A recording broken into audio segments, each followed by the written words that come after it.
کہ جس کے اندر یکساں نظام تعلیم کی تفصیلات موجود ہیں.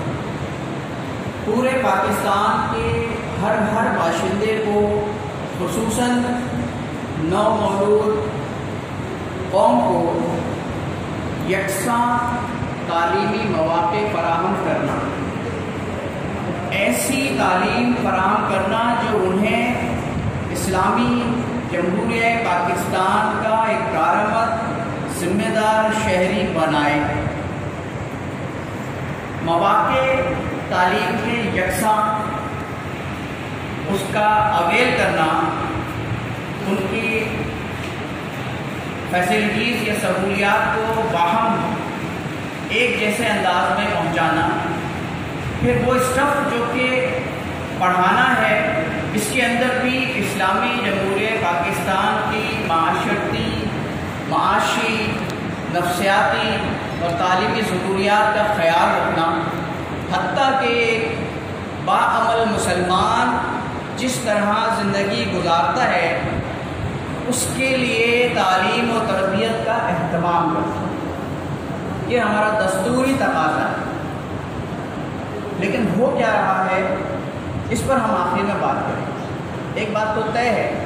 کہ اگر آپ کو ایک قوم اٹھانی ہے، ایک قوم پروان چڑھانی ہے،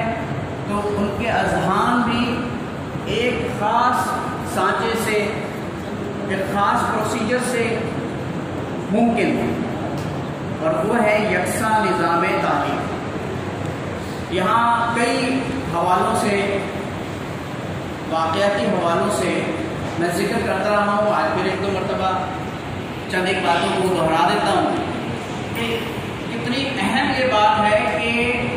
جو شاید ہم یعنی اہلیان پاکستان کی سمجھ میں یا حکمرانوں کی سمجھ میں نہیں آ رہی کہ آپ کو ایک قوم اٹھانی ہے تو کیا کرنا ہے. ایک واقعہ جو میں نے پہلے بھی دہرایا تھا، آج پھر ایک مرتبہ آپ کے سامنے رکھ دیتا ہوں. انگلینڈ کی خاتون مارگریٹ تھیچر وہاں کی وزیر اعظم ہوا کرتی تھی. ایک نو مسلم یوسف اسلام کی خواہش ہوئی کہ وہاں پر ایک اسلامی تربیت گاہ یا اسلامک اسکول کھولا جائے. اس نے کئی مرتبہ درخواست دی اور ہر مرتبہ درخواست مسترد ہوتی ہے. پھر ایک مرتبہ مارگریٹ تھیچر نے براہ راست مجھ سے جواب دیتے ہوئے یہ کہا کہ انگلینڈ میں یکساں نظام تعلیم کے لیے یہ زہر قاتل ہے کہ ہم ایک اسلامک اسکول کھولنے کی اجازت دیں. ہمارے ہاں جو نظام ہے وہ سبوں کے لیے یکساں ہے، ایک جیسا ہے. یعنی کہ ایک ایسی قوم عمومی طور پر اس کا مذہب جو ہے وہ سرکاری طور پر ڈکلیئر بھی نہیں، سیکولر ہے، لیکن اس کو اس بات کی فکر ہے کہ اس دنیا میں ہم نے اپنی قوم کو ایک خاص سانچے میں ڈھالنا ہے، ایک خاص پروسیجر سے گزارنا ہے اور ایک قوم بنانا ہے. اور قوم بھی ایسی کہ جو لوگوں پر حکمرانی کرے. یہ خواب ان کا اگرچہ حقیقت بھی رکھتا ہے تاریخ کے حوالے سے، ایسا ہوا بھی. دوسرا جاپان کی مثال میں نے دی کہ جاپان میں کسی بھی اسکول کے اندر اگر کوئی سیب کاٹنا سکھایا جاتا ہے تو اس کا ایک طریقہ ہے، چھری کے ساتھ میں پکڑنی ہے، سیب کے ساتھ میں پکڑنا ہے، اس سے پہلے اس کی ہائیجین دیکھنی ہے اور کس طرز سے اس کو کاٹنا ہے کہ ضیاء نہ ہو اور زیادہ سے زیادہ وہ غذائیت کا حصہ، غذا کا حصہ بن جائے.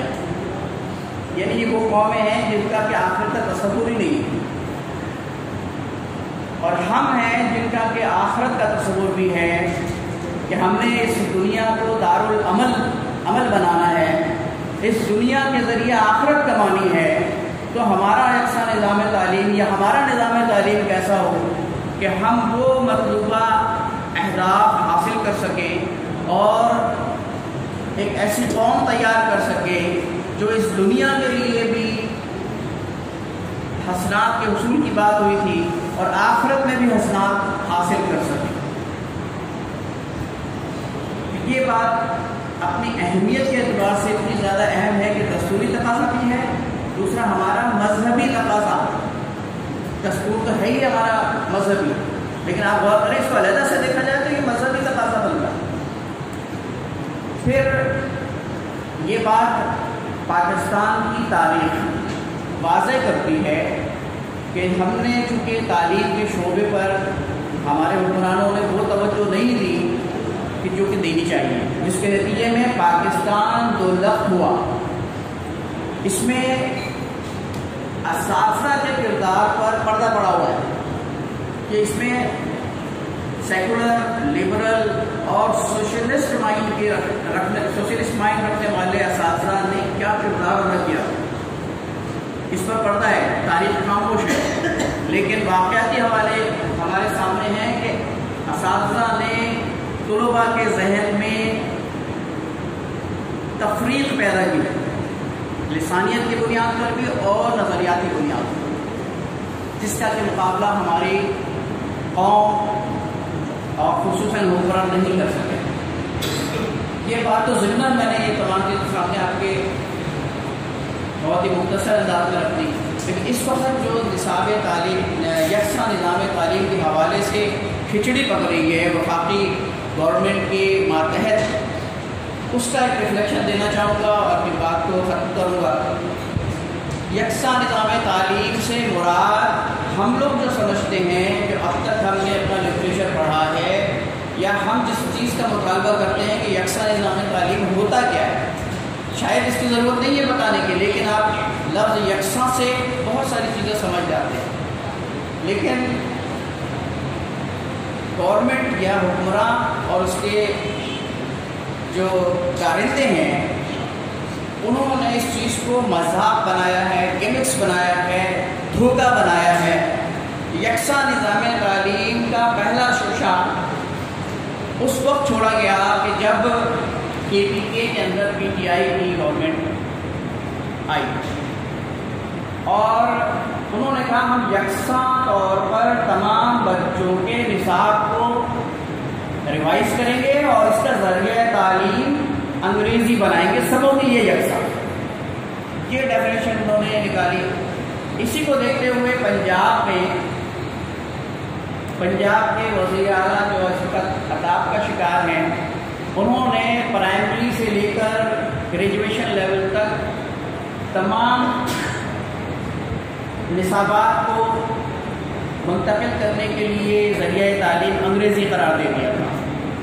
اور صرف دوسرے سال کے پہلے ہی مہینے میں اپنا یہ فیصلہ انہیں واپس لینا پڑا۔ اور وجہ بہت آسان تھی کہ ہمیں وہ اساتذہ ہی دستیاب نہیں تھے جو کہ انگریزی میں پڑھا سکیں، نہ ہمارا کوئی ایسا انوائرمنٹ یا ماحول ہے یا تھا جس میں کہ انگریزی کمیونیکیشن آسان ہو، ذریعہ تعلیم کو اپنایا جا سکے۔ لہذا یہ فیصلہ اردو کو قومی زبان قرار دینے کی مہم کے نتیجے میں واپس بھی لینا پڑا۔ شفقت محمود صاحب جو وزارت تعلیم وفاقی کے ذمہ دار ہیں، انہوں نے بھی اس یکساں نظام تعلیم کے اندر شروع میں یعنی جسٹ 15 یا 17 روز پہلے ایک اسٹیٹمنٹ دیا کہ انگریزی میں ہم ذریعہ تعلیم رکھیں گے، اور جو آخری پریس کانفرنس کی اس میں انہوں نے سرنڈر کیا اور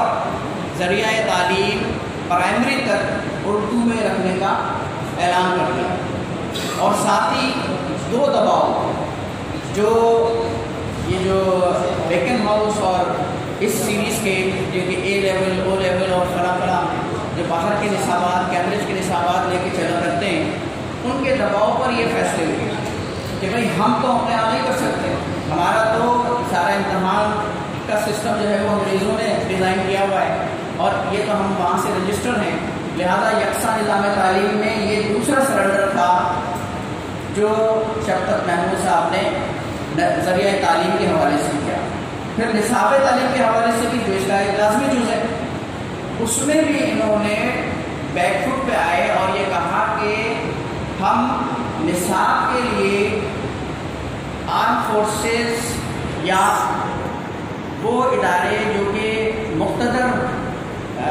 افراد مختصر یہ سمجھ لیجیے کہ شعبے کو یا لیئر کو یا گروپ کو پیدا کرتے ہیں اور جو اعلیٰ امتحانات کے لیے تیاری کراتے ہیں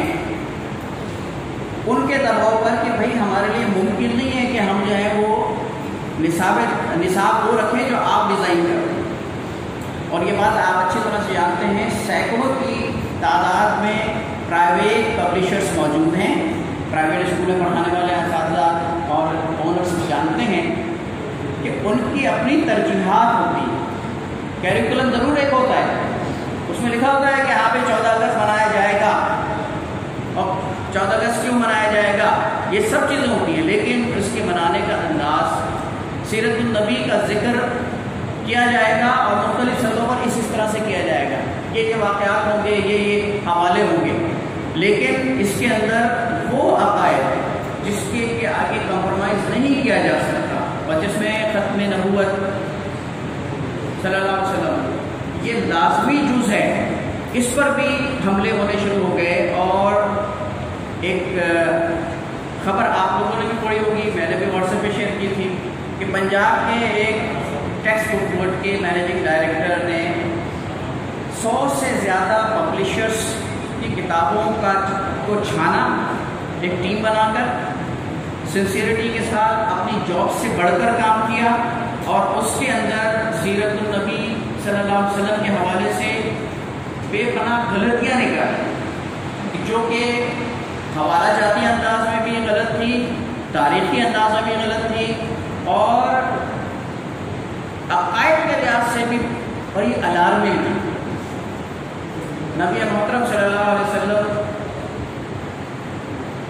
کی ختم نبوت کے حوالے سے لگتا یہ ہے کہ قادیانیت کو فیور دینے کے لیے وہ جملے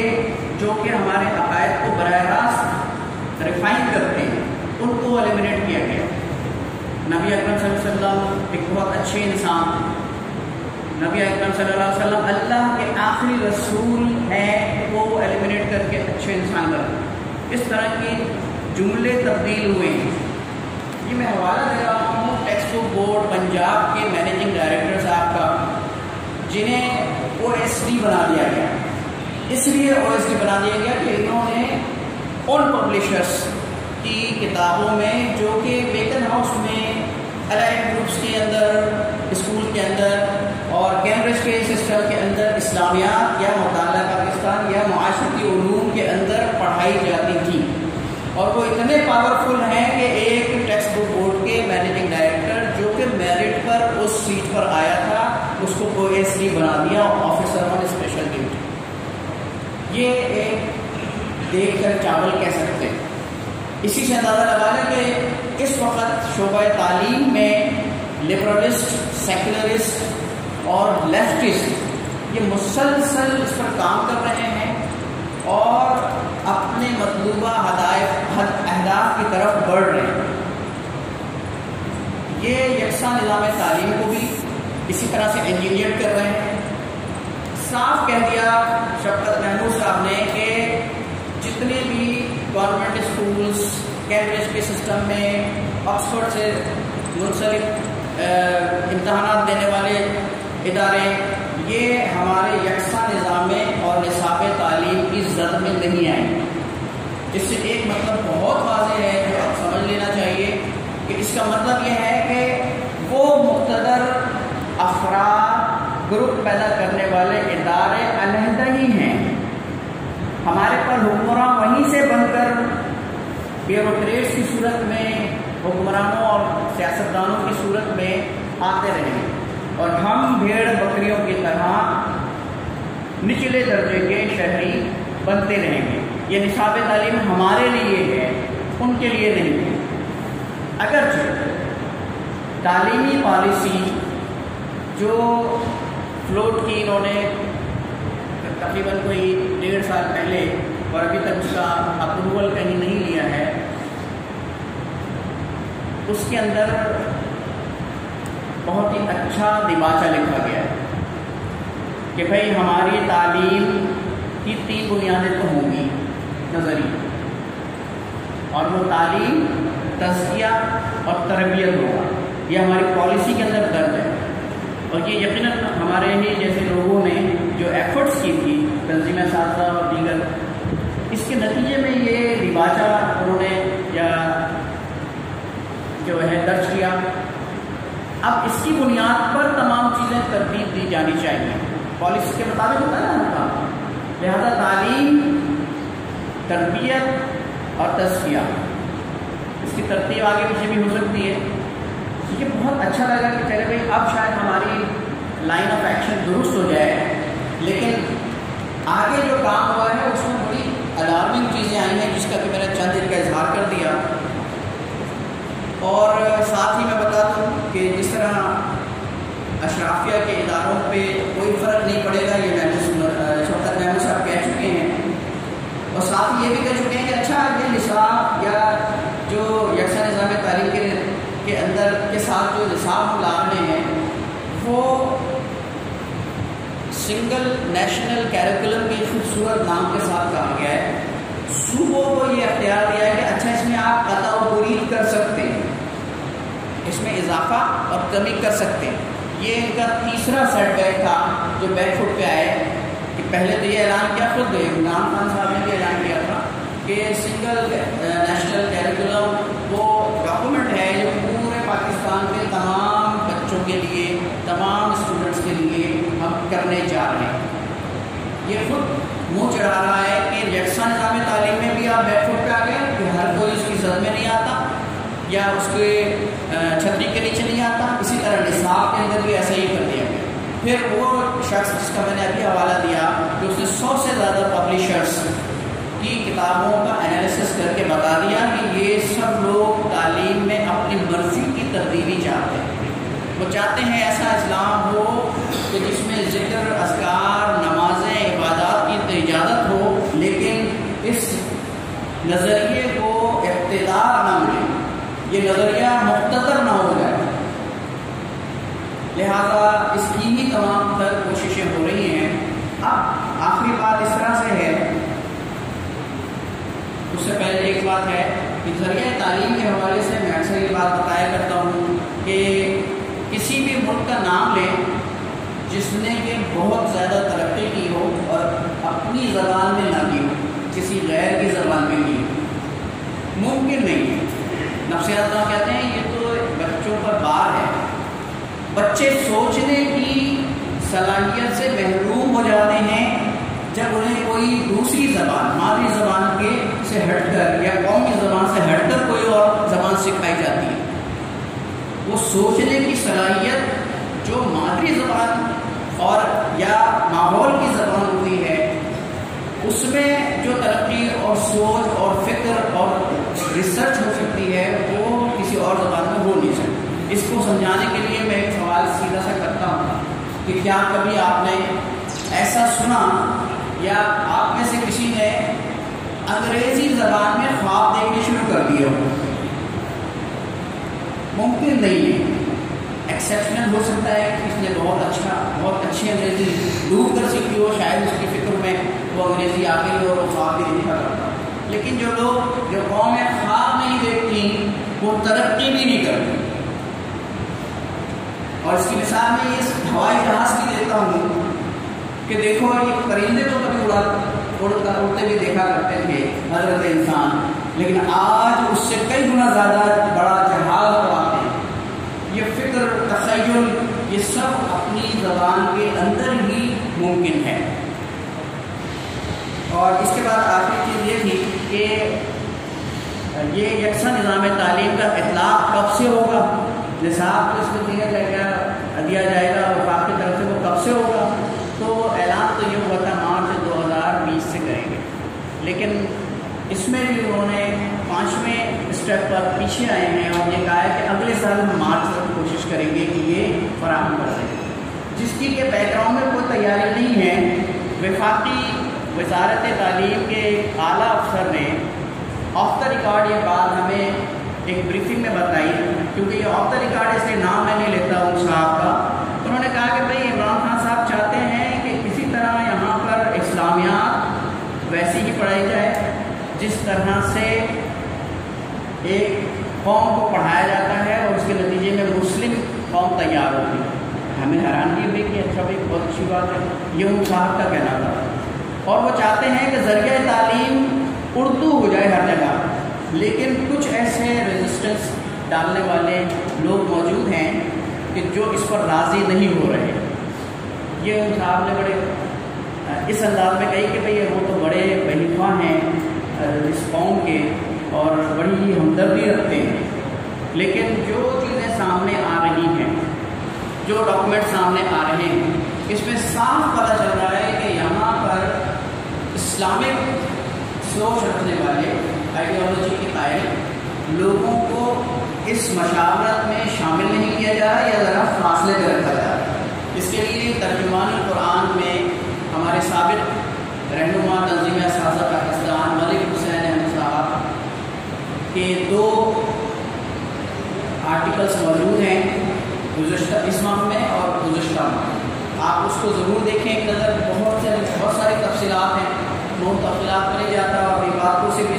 اس پوائنٹ پر ختم کرنے کی کوشش کرتا ہوں کہ اگر ہم نے یعنی تنظیم اساتذہ پاکستان میں اپنی بیداری کا اظہار نہیں کیا تو یقین جانیے کہ پاکستان میں کوئی اور عنصر ایسا ہے ہی نہیں جو اس پر سوچے گا۔ لہذا جہاں جہاں جس سطح پر آپ پڑھا رہے ہیں اور جو مضامین آپ پڑھا رہے ہیں، جس پبلشر کا آپ نصاب پڑھا رہے ہیں، ایک نظر ضرور اسے تنقیدی انداز میں دیکھیں۔ جب ایک شخص اٹھ کر یہ کام کر سکتا ہے کہ 100 سے زیادہ پبلشرز کے نصاب کو 1 سال کے اندر اسکرین آؤٹ کر کے اس کے اندر سے وہ خامیاں اور وہ بلڈرز واضح کر سکتا ہے، تو ہم تو بہت بڑی تعداد میں، ایک شخص نہیں بلکہ بڑی تعداد میں، اور ہم ان ٹچ ہیں، ہم پڑھانے والے ہیں، ہم اسکولوں میں اور اپنے مدارس اپنے اداروں میں جانے والے ہیں۔ لہٰذا اس پر توجہ کرنی ہے، خود بھی جو مضامین پڑھا رہے ہیں اس کا انالیسس کرنا ہے، اور دوستوں کو بھی توجہ دلانے کی بھی طرح دیکھیں کہ نصاب تعلیم ایسا تو نہیں ہے اس کے اندر کوئی ایسی فضول چیزیں آ گئی ہیں یا ہمارے عقائد کا ضرور کر رہی ہیں۔ ایک تو یہ کرنا ہے، دوسرے یہ شیئر بھی کرنا ہے، جہاں جس کو جو بات پتہ چلے اس سے کو پتہ ہے، تاکہ اس کی ایک شکل بنے، تاکہ حکومت پر کوئی دباؤ ڈال کر وہ چیز درست کرائی جا سکے۔ آخر میں ایک گزارش ہے کہ اس سسٹم کو جو انجینئر سسٹم ہے، اس سے نکلنے والا جو اسٹف ہے وہ بہت ہی ناقص ہے۔ اس بات سے شاید آپ ایگری کریں نہ کریں، لیکن اگر ناقص نہ ہوتا تو ہماری قوم تقسیم در تقسیم نہ ہوتی۔ نظریات کی جو مختلف شکلیں ہمارے سامنے آ رہی ہیں اس میں مادیت پرستی سب سے زیادہ اوپر، نظریات ہوتے ہی نہیں مادیت پرستی۔ لہٰذا ایک قوم بنانے کے لیے ایک استاد بہت اہم ہوتا ہے، لہٰذا اپنی کردار ادا کرنا ہے، اپنے افکار کو اگلی نسل تک منتقل کرنا ہے، اور اللہ کے حضور اس حال میں پہنچنا ہے کہ اللہ ہم سے راضی ہو جائے۔ اور تنظیم اساتذہ پاکستان کا نصب و رہبری یہی کہ اپنی تمام تر محنتوں، ایکٹیویٹیز، سرگرمیوں اور تمام یعنی جس طرح کے ہم لوگ حلف اٹھایا کرتے ہیں صلاتی و نسکی و محیایا و مماتی للہ رب العالمین، اس کے مصداق ہم نے اس تعلیم اور تعلق کے عمل کو اپنے لیے خیر کا باعث بنا لینا ہے، اور اللہ کے حضور اس حال میں پہنچنا ہے کہ وہ ہم سے راضی ہو جائے۔ اللہ تعالیٰ سے دعا ہے، اگرچہ یہ منتشر باتیں میں نے آپ کے سامنے رکھی ہیں، لیکن فکر کے لیے اس پر سوچنے اور اس پہ عمل اور اس پہ کوئی عملی اقدام اٹھانے کی ضرورت ہے۔ آخر میں ایک بات کرتا ہوں کہ بات ختم کر دیتا ہوں چند منٹ میں، کہ یہ تمام کے تمام معاملات ہمیں یہ لگتا ہے کہ سرکاری ادارے تو پہلے ہی حکومت کے کنٹرول میں ہیں، پرائیویٹ تعلیمی ادارے اکثر جو ہیں وہ ان کے کنٹرول میں نہیں ہیں۔ تیسرا، دینی مدارس، لگتا یہ ہے کہ اس یکساں نظام تعلیم کے ذریعے بھی ان کو بھی چھتری میں لینے کی کوشش کی جا رہی ہے، تو لہٰذا ان میں بھی یہ شعور پیدا کرنے کی ضرورت ہے، یہ رسالہ ان تک پہنچانے کی ضرورت ہے کہ دیکھیں پڑھیں، لگ یہ رہا ہے کہ آپ کو بھی انسرکل کر رہے ہیں، اور اس طرح آپ پر کنٹرول حاصل کرنے کے لیے کبھی بورڈز کا بہانہ ہوتا ہے اور کبھی یکساں نظام تعلیم کا اور کبھی یکساں نصاب تعلیم، جبکہ دینی مدارس نسبتاً زیادہ بہتر پرفارمنس دے رہے ہیں کمپیئر کریں گے گورنمنٹ کے اداروں سے. تو یہ کام یعنی دینی مدارس کے ذمہ داران تک بھی پہنچانے. بھئی آپ دیکھیں، اور یہ نظام تعلیم نصاب تعلیم اور یکساں نظام تعلیم کے نام پر اصل میں دینی مدارس کے اوپر بھی شکل مارنے کی تیاری ہے. یہ شعور پیدا کرنے کی ذمہ داری تنظیم سازہ کی اس لیے بھی ہے کہ ہم نے تو طے کیا ہوا ہے کہ ہماری فیلڈ تعلیم، ہم کو سیاسی لوگ ہیں، ہم نے تعلیم کو درست کرنا ہے. لہذا آخر میں بس یہ دعا ہے کہ اللہ تعالیٰ ہماری پشتیبانی فرمائے، یہ چھوٹے چھوٹے ٹوٹے پھوٹے کام جو ہم کرنے کی کوشش کرتے ہیں اس میں برکت نازل فرمائے، اور اس ملک میں وہ نظام تعلیم ہم برپا کرنے کی کوشش جو کر رہے ہیں جس کے نتیجے میں اقامت دین کی ایک بہت بڑی لہر اٹھنی ہے، اور جس کے نتیجے میں اس ریاست کو خالص اسلامی ریاست بننا ہے، اس کے لیے مین پاور میں نے اور آپ نے فراہم کرنا ہے. آئیے اور اپنے حصے کا کام سر انجام دیں. جزاک اللہ والسلام علیکم.